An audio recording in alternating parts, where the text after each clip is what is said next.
안녕하세요. 오랫동안 사연글을 읽어온 30대의 돌싱녀입니다. 글을 읽으면서 항상 생각했던 건 세상에 정말 많은 이혼 사유가 있구나, 세상에 별 이상한 사람도 많구나 하는 점이었어요. 그리고 그런 사연글을 작성하게 된 지금 떠올려보니 제가 당한 일들도 참 이상한 일들이었구나 하는 걸 다시금 깨닫게 됐어요. 저는 결혼 전 이상형이 단순한 남자였어요.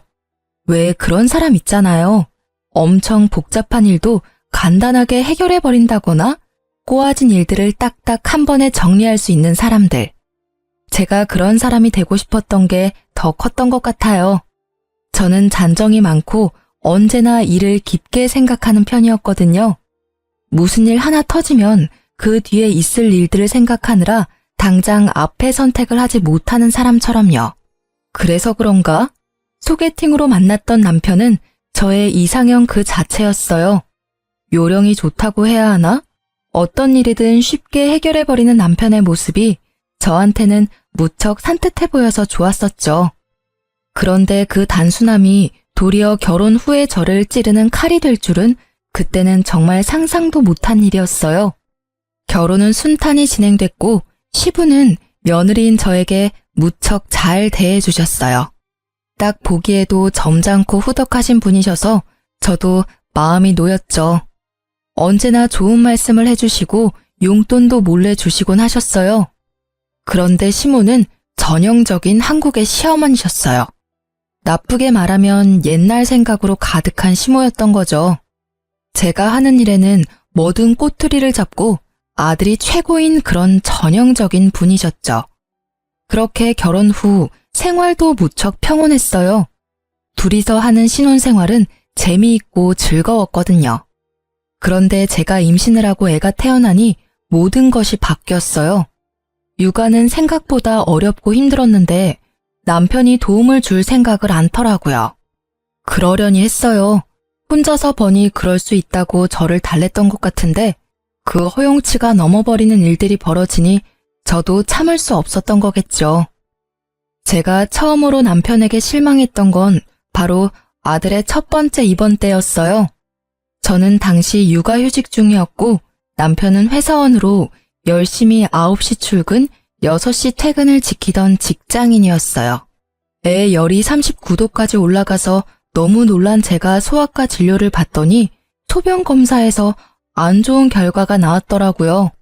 요로 감염으로 신장까지 감염이 된 것 같다며 의사는 입원을 권했어요. 결국 입원을 해야 했고 저는 입원한 애를 곁에서 돌봐야 했어요. 입원 수속을 밟는 동안 너무 놀란 가슴으로 남편에게 전화해서 입원에 필요한 물건을 좀 가져오라고 했어요. 지금 당장은 아니더라도 퇴근 후에 가져와 달라고 했더니 남편이 살짝 화를 내더라고요. 당신은 뭐 하는데 애 입원하는데 준비도 안 하고 그냥 간 거야? 아니, 열 나는 거 진료 보러 왔지 입원할지 누가 알았어? 입원할 줄 알았으면 다 챙겨왔겠지. 그런데 왜 나한테 화를 내? 당신이 항상 일을 2번 하게 만들잖아. 솔직히 열이 그만하면 입원할 거라는 예상을 왜 못해? 당신 바보야? 뭐? 열나서 부랴부랴 애 안고 달려온 사람한테 뭐? 됐어. 애 아픈데 당신하고까지 싸움하면서 기력 빼고 싶지 않거든? 내가 준비물 톡으로 보내줄 테니까 챙겨서 와. 아니면 당신이 퇴근하고 애 보고 있던지. 내가 애를 왜 봐? 당신이야 편하게 쉬는 사람이지만 나는 일하는 사람이라고. 내일도 일하러 가야 하는데 무슨? 그럼 준비물 없이 애 입원시키라고? 어쩌라는 건데.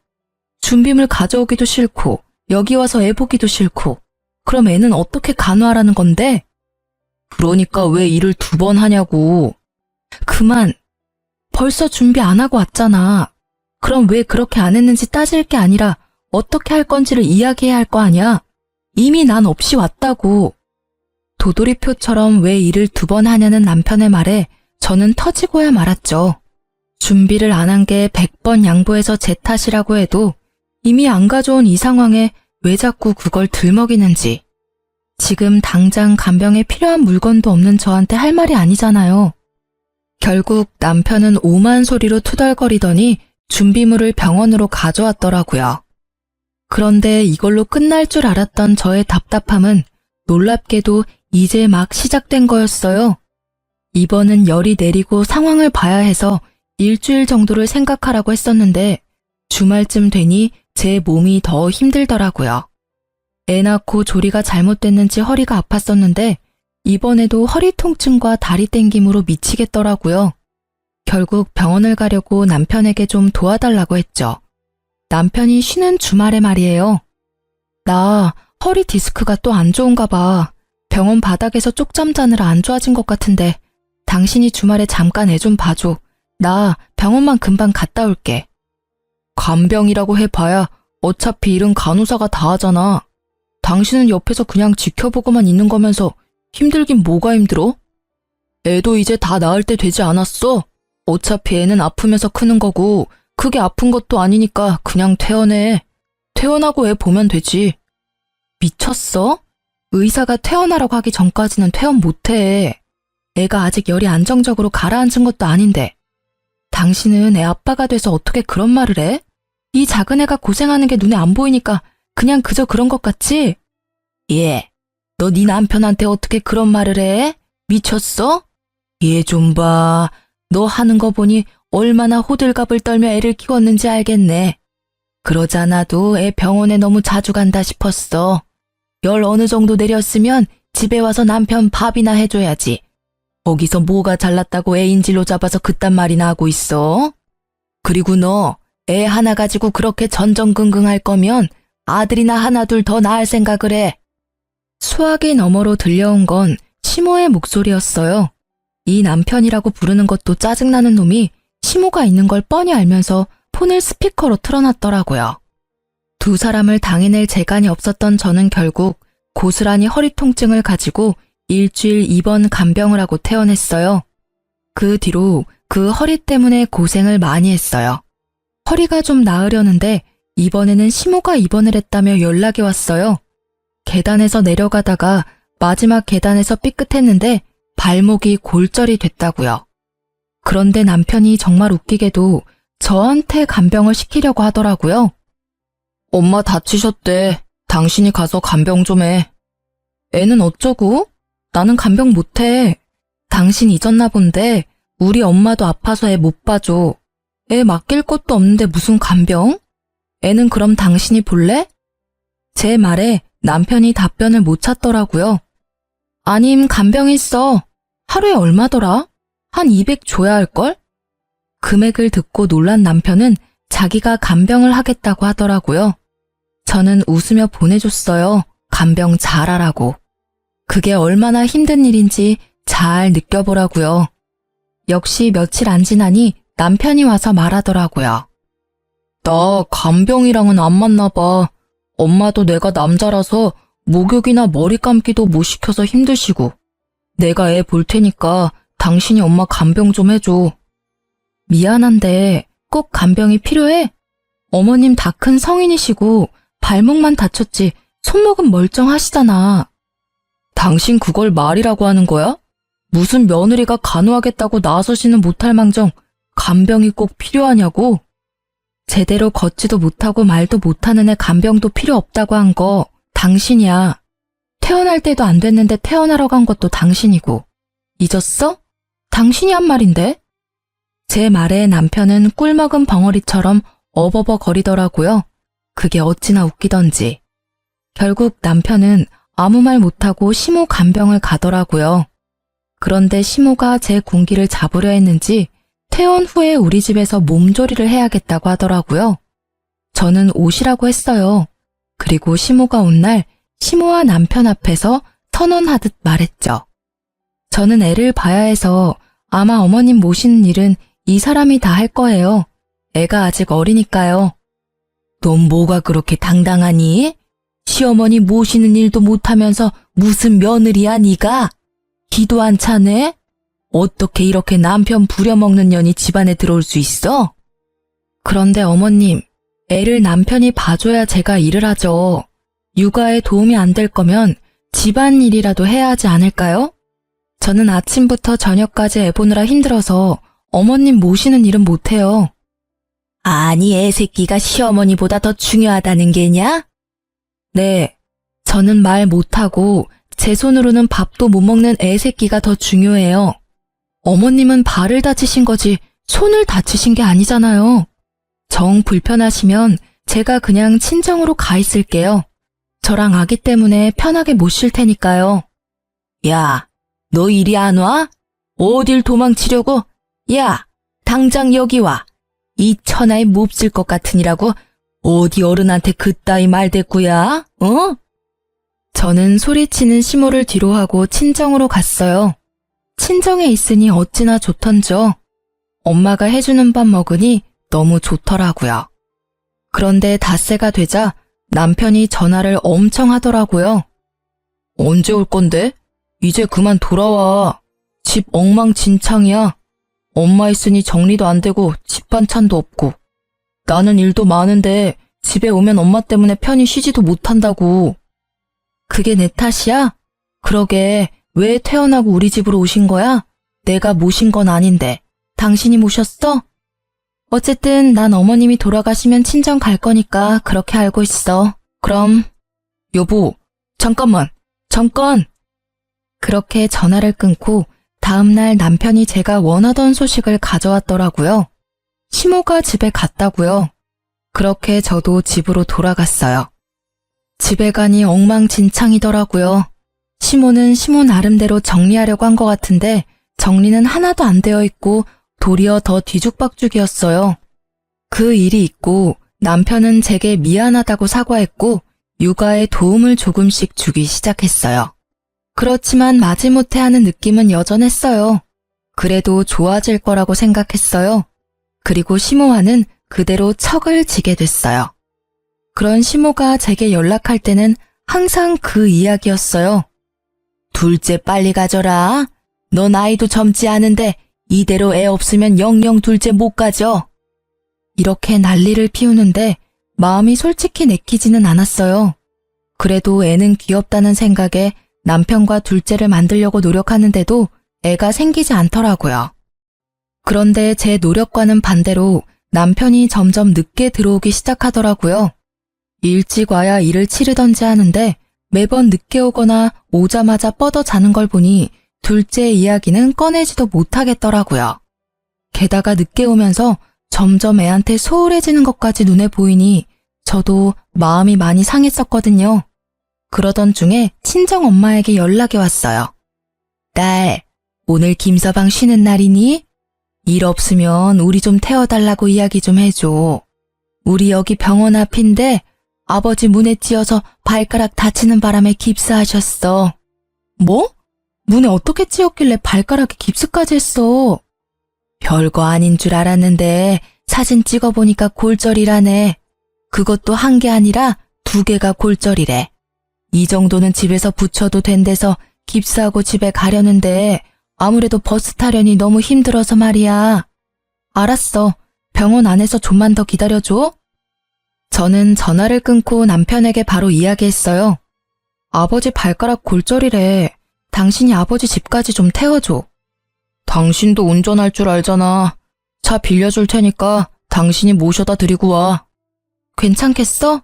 이제 곧 점심시간이야. 애 밥 차려주는 거 가능해? 밥 먹이고 놀아주는 것도? 당신이 된다 하면 나는 땡큐지. 내 시간도 좀 갖고 느긋하게 돌아오면 되니까. 그렇게 할까? 그 말에 남편은 투덜대더니 결국은 주섬주섬 옷을 입고 밖으로 나갔어요. 저는 외동딸이라 다른 형제자매가 없어서 남편에게 부탁할 수밖에 없었거든요. 솔직한 마음으로는 애를 남편에게 맡기고 진짜 제가 가고 싶기도 했는데 남편의 기겁하는 표정을 보고는 저 나름대로는 양보해 준 거였어요. 그리고 1시간 지나고 남편이 연락 왔더라고요.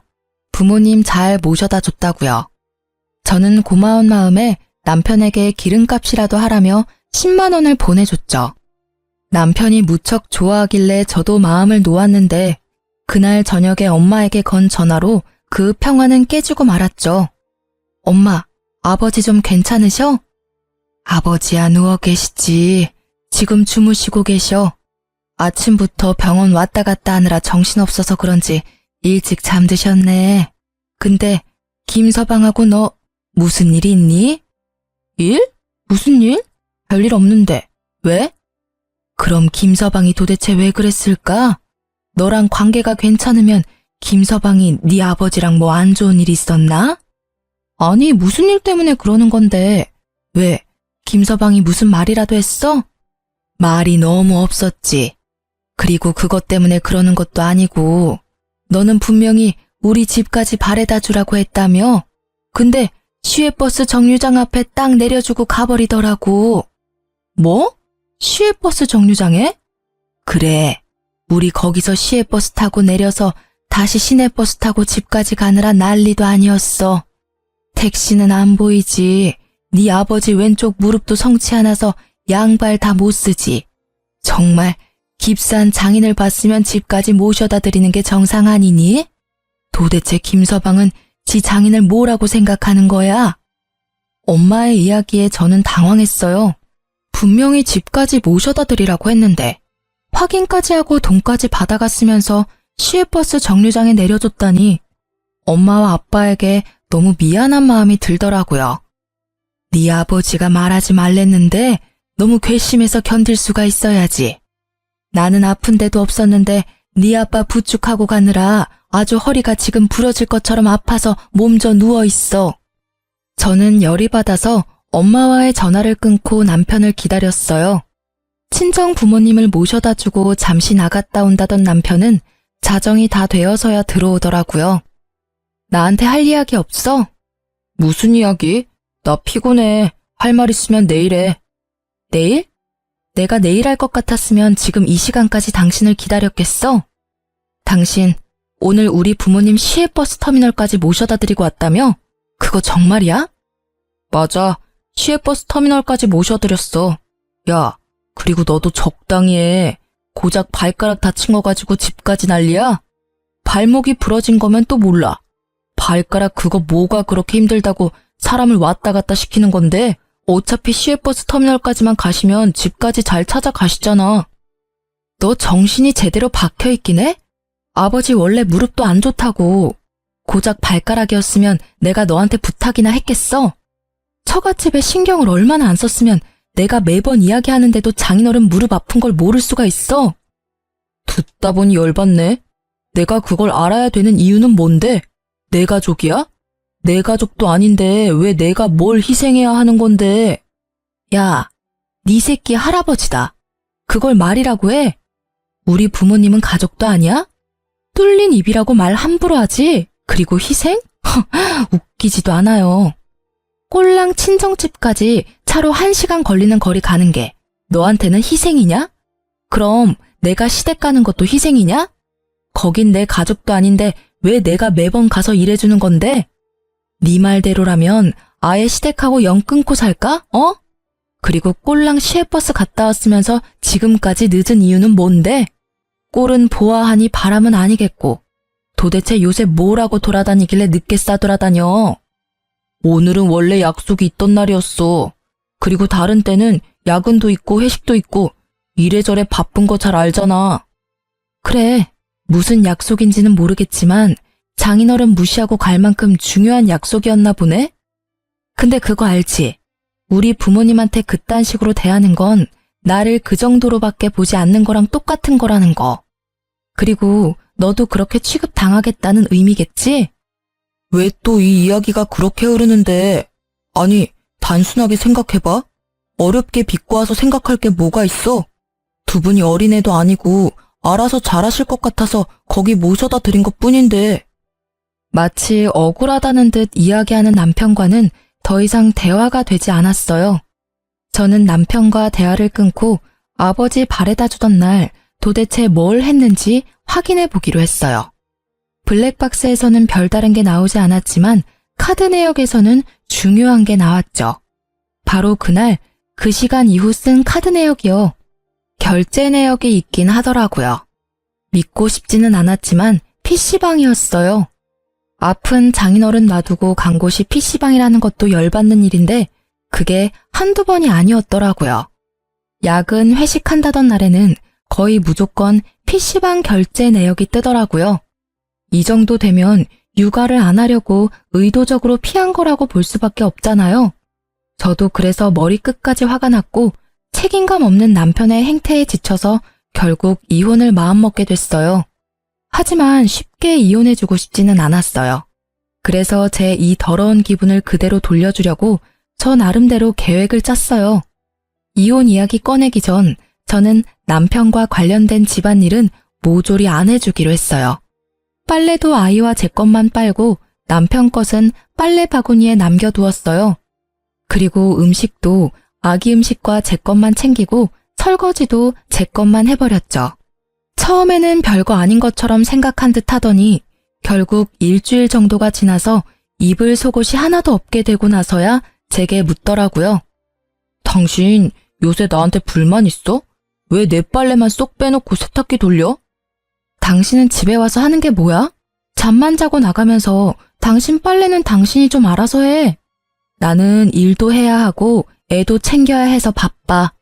당신 몸까지 챙겨줄 힘도 시간도 없으니까 본인 일은 본인이 알아서 해. 잘할 수 있지? 성인이잖아. 아니, 내가 집에서 쉬는 거면 몰라도 뻔히 일하고 오는 거 알면서 빨래까지 시키는 건 뭐 하자는 건데? 돈 버느라 바쁜 사람이거든? 한꺼번에 세탁기 돌리면 쉬울 일을 왜 일부러 내 것만 골라서 놔두냐고. 그렇게 귀찮은 짓을 왜 해? 당신이 제대로 봐주지도 않는 애기 나 혼자 보느라 똥줄 타는 건 안 보이나 봐? 너만 힘들어? 네가 돈 잘 벌어와서 내가 일을 안 하게 되더라도 네 거 챙겨줄까 말까인데 지금 육아도 집안일도 안 하고 월급은 나랑 똑같이 받으면서 나한테 그런 말 할 자격이나 있어? 나 야근하느라 힘든 거 뻔히 알잖아. 힘든 사람 도와주지도 못할 망정 이렇게 괴롭히면 어쩌자는 건데? 그리고 애 보는 게 뭐가 그렇게 힘들어? 다른 여자들은 다 잘만 보는데. 다른 여자들은 남편이 잘 도와줘서 그렇겠지. 그리고 야근 같은 소리하고 자빠졌네. 네가 나 몰래 칼퇴근하고 어딜 갔는지 내가 모를 줄 알았어? 카드 내역 보니까 기가 차서 말도 안 나오더라. 저는 그 소리와 함께 남편에게 카드 내역을 툭 던져줬어요. PC방 내역이 쭉 적혀있는 걸 본 남편이 당황해 하더라고요. 그래, PC방 다니는 거 언제까지 모를 줄 알았어? 그놈의 PC방 때문에 넌 장인어른 아픈데도 시외버스 터미널까지만 데려다 줬지? 중요한 약속이 PC방에서 있었냐? 육아가 싫어서 도망간 것도 열받는데 우리 엄마 아빠까지 무시하고 네가 그딴 식으로 행동을 해? 거기가 그렇게 좋으면 거기 살아. 집에는 왜 기어들어오고 난리야? 이건 진짜 잠깐 그런 거야. 애 보는 게 힘들어서 그런 거고 잠깐의 일탈이고 절대로 계속 그렇게 다닐 생각은 아니었어. 그리고 나는 나대로 힘들었다고. 직장에서도 힘든 일 있는데 집에까지 와서 애 보라고 하면 나도 얼마나 힘들겠어? 어련하시겠어. 알았으니까 네 멋대로 사세요. 나는 당신처럼 육아와 집안일에서 벗어나려고 야근이라고 속이고 PC방이나 돌아다니는 사람을 내 남편, 애아빠라고 생각하기 싫으니까. 적어도 난 그런 사람 필요 없거든. 너 같은 인간하고 같이 살기 싫으니 그냥 다 그만두자. 이혼해. 이혼? 말 똑바로 해. 한 번 뱉은 말 주워 담기 힘든 거 알지? 네가 뭐가 잘했다고 이혼 운운하고 난린데? 내가 열받았는데 왜 네가 더 나대냐고. 말 한 번 잘했네 그 말. 그대로 돌려줄게. 내가 왜 화내는지 모르는 걸 보면 너도 진짜 답 없는 놈이야. 너 어차피 육아도 싫고 집안일도 다 싫다 했으니까 애는 내가 데려갈게. 친권, 양육권 너한테 다 뺏기지는 않을 거니까 그렇게 알고 있으라고. 잘 됐네. 매번 그놈의 애새끼 인질로 잡아서 도와달라고 찔찔거리더니 데리고 가면 나야 속 편하지. 나는 애 필요 없어. 그리고 나중에 필요하면 재혼해서 애 낳으면 될 일이고 애 데리고 가. 안 말려. 한 입으로 두말하지 마. 나중에 애 돌려달라느니 뭐라느니 귀찮게 굴지 마. 그리고 이혼 서류 식탁 위에 있으니까 당장 적어서 줘. 결국 한 채의 양보도 없던 우리는 그대로 이혼 서류를 작성했어요. 그런데 다음날 이혼 이야기가 시댁에 들어갔는지 시부가 전화로 오라고 하더라고요. 저는 당당하게 시댁으로 갔죠. 제가 잘못한 거 하나 없는데 눈치 볼 일 없잖아요. 들어갔더니 시모는 아주 표독한 얼굴로 저를 쳐다보고 항상 온화하던 시부도 잔뜩 찌푸린 얼굴로 절 기다리고 있더라고요. 너희 이혼하기로 했다고? 대체 무슨 일이 있었길래 결혼한 지 얼마 되지도 않았는데 이혼 이야기가 나와? 당신은 그걸 몰라서 물어요?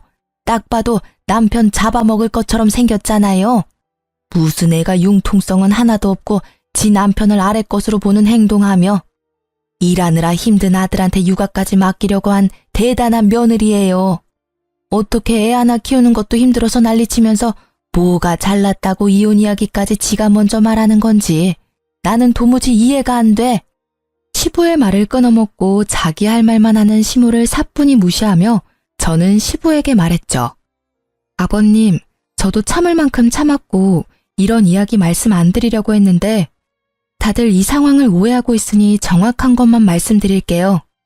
남편이 최근에 야근이 잦았어요. 애를 보라고 할 수가 없는 상황이거든요. 애 잘 때 일하러 가고 애 잘 때 집에 오는 남편한테 무슨 수로 애를 보라고 해요? 게다가 집안일도 마찬가지예요. 집에 잠만 자러 오는 사람한테 뭘 시킬 수 있어요? 그런데 알고 보니까 야근하는 게 아니라 PC방 가서 신나게 게임하고 늦게 들어온 거더라고요. 하루였으면 말도 안 하는데 거의 매일을 그렇게 다녔거든요. 제 말에 시부와 시모 둘 다 벙친 표정이었어요. 설마 하는 시모의 얼굴과 그럴 줄 알았다는 시부의 표정이 모든 걸 말해주고 있었죠. 그뿐이면 그냥 잔소리만 하고 넘어갔을 거예요. 그런데 제가 이혼을 결심한 건 남편이 저희 아버지를 대하는 태도 때문이거든요. 저희 아버지 얼마 전에 발 다쳐서 깁스하는 바람에 남편한테 병원에서 집까지 좀 모셔드리라고 부탁한 적이 있어요. 그런데 남편이 어떻게 했는 줄 아세요? 병원에서 버스터미널까지 모셔다 드리고 그 길로 또 PC방 갔어요. 결국 저희 부모님 다리 아픈 채로 버스터미널에서 시외버스 타고 다시 시내버스 타고 도보로 20분을 걸어서 집에 가셨어요. 저희 친정을, 아니, 저를 얼마나 무시하면 이런 행동을 할 수 있는 거예요? 멀쩡한 사람 데려다 달라 한 것도 아니고 아픈 사람 모셔다 드리라는데 그 시간도 아까워서 시외버스 터미널 앞에 모시는 게 그게 사위가 맞긴 해요. 그것도 모르고 데려다 드렸다는 말에 남편에게 수고했다고 10만 원 손에 쥐어주기까지 했는데 제 말에 시부와 시모는 꿀먹은 벙어리가 됐죠. 두 분 다 옛날 사람이라 어른들에게 깍듯이 대해야 한다고 생각하는 분들이었거든요. 게다가 두 분은 저희 결혼 전 남편의 PC방 사랑에 대해 잘 알고 있었으니 그 버릇 나온 거라고 생각하신 거고요. 제가 싫었으면 저한테 뭐라고 하면 될 일을, 아니, 모셔다 드리기 싫었으면 안 가겠다고 했으면 됐을 일을 이런 식으로 사람 뒤통수 치는데 제가 가만히 있을 수가 있겠냐고요. 저를 얼마나 무시했으면 저희 부모님한테까지 그런 행동을 할 수가 있어요. 제 말에 시부가 부글부글 끓는 표정으로 남편에게 전화를 해서 당장 시댁으로 오라고 하더군요.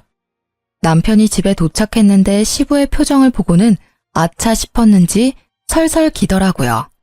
너 사돈어른 아픈데 시외버스 터미널까지 모셔다주고 PC방 갔다는 게 사실이냐? 걷는 건 맞는데 다 이유가 있어서 그래요. 장인어른 발 깁스한 것도 어차피 삐어서 그런 걸 텐데 굳이 집 앞까지 모셔다 드리지 않아도 될 것 같았고 약속은 그쪽이 먼저 잡혀 있었고 장인어른이 갑자기 아프신 바람에 그리고 그렇게 자주 간 것도 아닌데 이 사람이 또 오버해서 시부를 무서워하는 남편은 지아버지 앞이라 쫄았는지 버벅거리며 앞뒤가 맞지 않는 변명만 늘어놓더라고요. 저는 남편 카드 내역 시부에게 싹 다 보여줬죠. 날짜를 일일이 확인하던 시부가 끼고 있던 안경을 벗고는 남편에게 소리를 버럭 지르더라고요.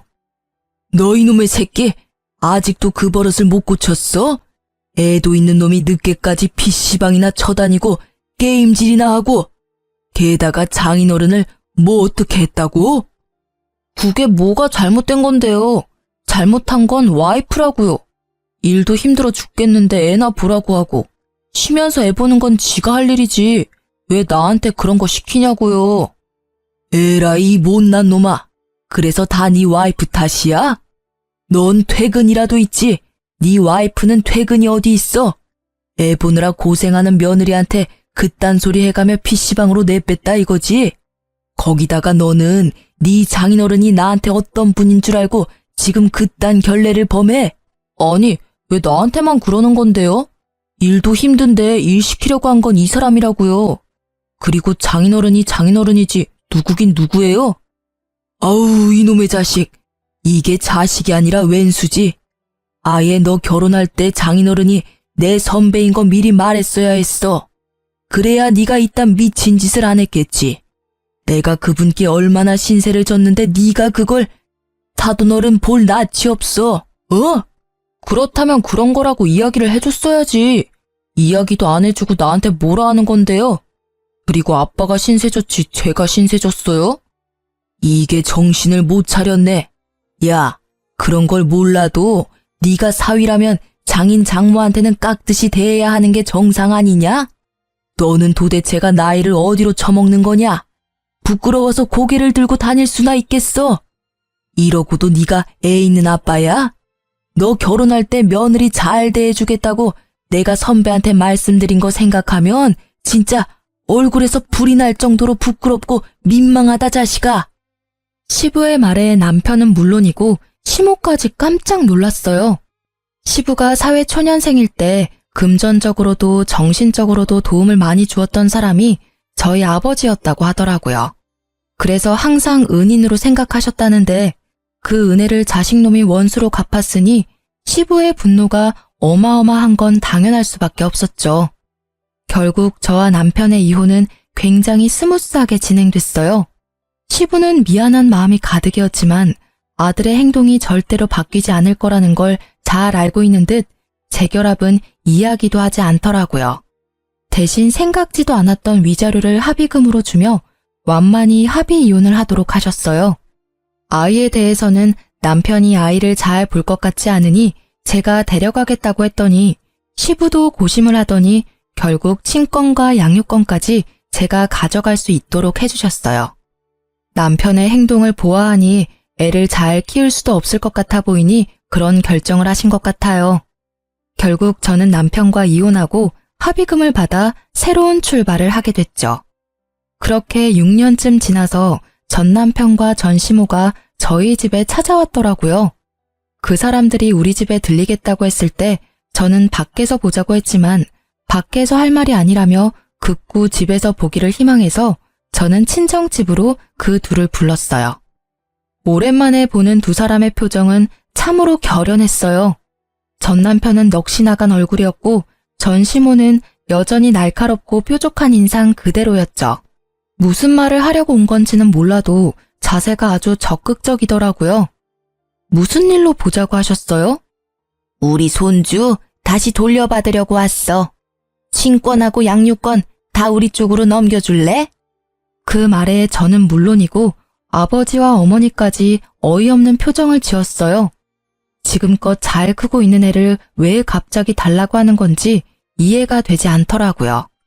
죄송하지만 애 친권, 양육권 다 필요 없다고 한 건 전 남편 쪽이에요.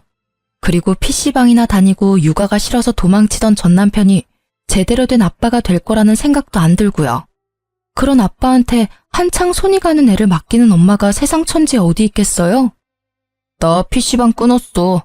그리고 본가에서 다니고 있어서 꼬박꼬박 시간 잘 지켜서 퇴근하고. 어차피 애가 초등학교 들어갈 때 됐으니까 당신도 힘들 거고. 양육권 우리한테 주면 양육비는 없는 걸로 할게. PC방 끊었다니 잘 됐네. 근데 그건 이유가 아니잖아. 애를 데려가려는 이유를 말해봐. 그때는 그렇게 싫다고 하더니 왜 갑자기? 그리고 그때는 애 필요하면 재혼해서 애 낳으면 된다고 하지 않았어? 애가 필요하면 재혼을 해. 여기 와서 애 달라 하지 말고. 제 말에 말을 꺼내지 못한 건 남편이었고 시모는 얼굴이 확 구겨지더라고요. 수술한 게 복원이 제대로 안 된대. 그래서 애를 못 가져. 응? 무슨 수술? 수술해서 애가 안 생긴다고? 한창 너 둘째 원할 때 애 하나 더 생기면 내 인생 쪽날 것 같아서 너 몰래 정관 수술했어. 복원하면 금방 돌아온댔는데 복원이 안 됐어. 저는 웃음이 푹 하고 튀어나왔어요. 웃음을 막을 수가 없었거든요. 전 남편의 그 말에 시모의 얼굴은 더 일그러지고요. 한편의 코미디를 보는 것 같은 기분이었어요. 제가 한창 둘째 가지려고 그렇게 애를 쓸 때 전 남편이 저 몰래 정관 수술을 했던 거예요. 그러니 애가 안 생기지. 솔직히 그때는 나한테 문제가 있나 싶어서 고민하기도 했는데 이제야 그 고민이 해결이 됐네요. 생각지도 못한 방법으로요. 들었으니까 알겠지? 우리 쪽도 사정이 안 좋아. 아들이라고 하나 있는 게 고자가 됐으니 재혼을 하면 뭐하니? 대 끊기기 전에 애 하나 더 낳으라니까 의기양양한 표정으로 걱정하지 말라고 하더니 결국에는 보건수술하고도 안 돌아와서는 여자 때문인 줄 알았는데 지가 지 손으로 끝장을 낸 거였어, 이 자식놈이. 나라고 알았겠어. 병원에서는 돌아올 가능성이 높다고 말했었다고.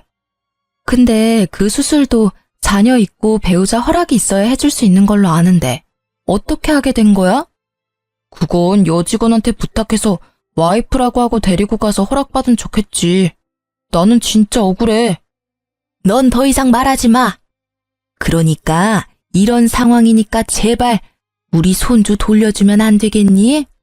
넌 아직 앞길도 창창하고 새로운 사람 만나려면 애가 없는 편이 좋지 않겠어? 귀찮은 건 우리 쪽에서 떠맡아 줄 테니까. 귀찮지 않고요. 애를 그런 식으로 생각하는 사람한테 보내는 것도 너무 무섭네요. 이혼 후에도 애 한 번 보러 오지도 않은 사람이에요. 애는 아빠가 자기를 싫어한다고 생각하고 있고요. 물론 틀린 말은 아니죠.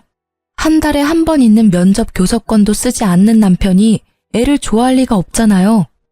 그런데 대를 이으려고 애를 데려가겠다? 너무 본인들 멋대로 생각하시는 거 아니에요? 애가 아빠를 싫어하는 건 다 네가 애 세뇌시켜서 그런 거겠지. 네가 애 아빠를 싫어하는데 어떻게 애가 아빠를 좋아해? 아빠랑 둘이서 살아보면 애도 아빠 좋아하게 될 거야. 그런 무책임한 말씀은 어떻게 그렇게 당당하게 하세요? 제가 듣다 하도 어이가 없어서 한마디 하는데 애를 위해서라도 친권 양육권 포기하세요. 아니, 그쪽 아드님이 고자가 된 걸 몰랐으면 우리 손주한테 눈길도 안 줬을 사람들이 이젠 눈알이 획 뒤집혀서는 내 귀중한 손주를 데려간다고요? 뻔뻔하기도 하지. 아니 막말로 당신 아들이 고자 된 게 우리 탓이에요? 본인이 필요 없어서 상의도 없이 잘라낸 거 왜 여기 와서 화풀이 하는 거냐고요? 보다 못한 친정어머니의 일침에 시모의 표정이 점점 안 좋아지더라고요. 전 남편의 표정도 당연히 좋지 않았죠. 우리가 이렇게 강경하게 반대할 줄은 몰랐나 봐요. 그 사람들의 오산이었죠. 저는 재혼 생각이 없었고 애가 더 중요했거든요. 엄마, 그만해. 애 듣겠어. 잘 들으셨죠? 저희 집은 아이를 그쪽에 줄 생각은 추호도 없어요. 그러니까 괜히 여기서 열내고 힘 빼지 말고 병원을 다시 알아보시는 게 어때요? 그리고 다시 여기 찾아오시거나 우리 앞에 나타나면 아버님한테 전화드릴 거예요. 이혼할 때 친권 양육권 저한테 주도록 허락해 주신 게 아버님이신 건 알고 있죠? 결국 시부를 들먹이자 시모와 전 남편은 어쩔 수 없다고 생각했는지 저희 친정집에서 나갔어요. 하지만 그 뒤에 친권을 다시 되돌리려는 소송을 하려고 한 것 같더라고요.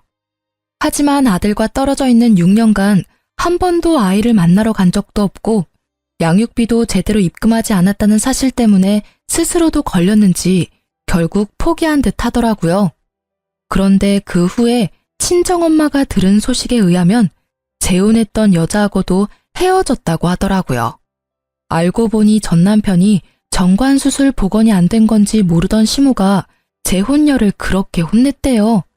애도 못 가지는 여자 필요 없다고. 여자 쪽이 문제인 것처럼 엄청 몰아갔는데 막상 껍질 까보니 문제가 전 남편에게 있었다는 걸 알게 돼서 재혼녀가 엄청난 분노를 시댁에 퍼붓고는 이혼했다고 하더라고요. 그 이혼이 고부 갈등에 초점이 맞춰져서는 결국 재혼녀에게도 위자료 엄청 줘야 했다고 하더라고요. 그 이야기를 듣고 나니 참 사람 바뀌지 않는다는 생각이 들더라고요. 시모도 시모지만 전 남편도 참 전 남편답다는 생각도 들고요. 그렇게 쉽게 요령 있게 뭐든 하더니 결국 피임도 쉽게 생각해서 불임 수술을 하더니 결국은 부작용으로 완전 불임이 되어버렸으니까요. 결혼 전 제 이상형이 단순한 남자였다면 지금은 가정적인 사람으로 바뀌었어요. 이런 사건 사고들이 저의 눈을 뜨게 만들었다고 할까요? 너무 단순한 남자도 참 구제불능이라는 생각이 들었거든요. 육아가 싫어서 정관 수술을 할 생각 정도는 할 수는 있다고 저도 이해는 해요. 그렇지만 피임을 잘할 생각을 해야지 어떻게 와이프 몰래 불임 수술을 할 생각을 하는 건지. 단순하게 생각하려다가 자기 발목 잡은 것밖에 안 되는 거죠. 가지고 있는 걸 너무 맹신하다가 믿는 도끼에 발등 찍힌 것과도 같고요. 저는 육아 싫어하는 전 남편 덕분에 지금은 육아의 달인이 되었어요. 애 하나로 그런 말 하기 쉽지 않지만 정말로 모든 걸 제가 하다 보니 너무 익숙해지고 손에 익어버린 거죠. 솔직히 일을 하면서 애를 보는 게 힘들었지만 친정가족들의 도움이 없었다면 저도 정말 힘들었을지도 몰라요. 이 글을 쓰면서도 육아를 함께 해준 친정 식구를 생각하면 참 고맙고 미안한 마음이 들기도 해요. 그래서 더 보답해드리고 싶고 그래요. 애가 싫다면서도 자기 사정에 의해 애를 필요로 하는 전 남편을 보니 있을 때 잘하라는 말이 저절로 떠오르더라고요. 인생사 참 자기 마음대로 안 된다는 걸 단순한 그 남자가 이 이혼을 계기로 잘 깨달았으면 해요. 쓰다 보니 엄청 길어졌네요. 이렇게 긴 글을 시간 내서 읽어주신 분들 모두 감사드려요. 읽으면서 어떤 감정이셨을지는 모르겠지만 저는 제 이혼 글을 쓰면서 웃음이 나왔어요. 당시에는 아프고 힘들었는데 지금은 그때 저를 보며 잘했다. 그때의 남편을 보며 웃기다. 그런 생각을 해요. 이혼의 아픔을 겪고 있는 분들에게 지금은 힘들지라도 언젠가는 웃으며 그 이야기를 할 때가 올 수도 있어요. 웃지는 못해도 그땐 그랬지 하고 대수롭지 않게 이야기할 수도 있죠. 아니면 저처럼 익명의 힘을 빌려 글을 쓰게 될지도 모르죠. 제가 드리고 싶은 말은 항상 힘들지만은 않아요. 그러니까 우리 모두 힘내봐요.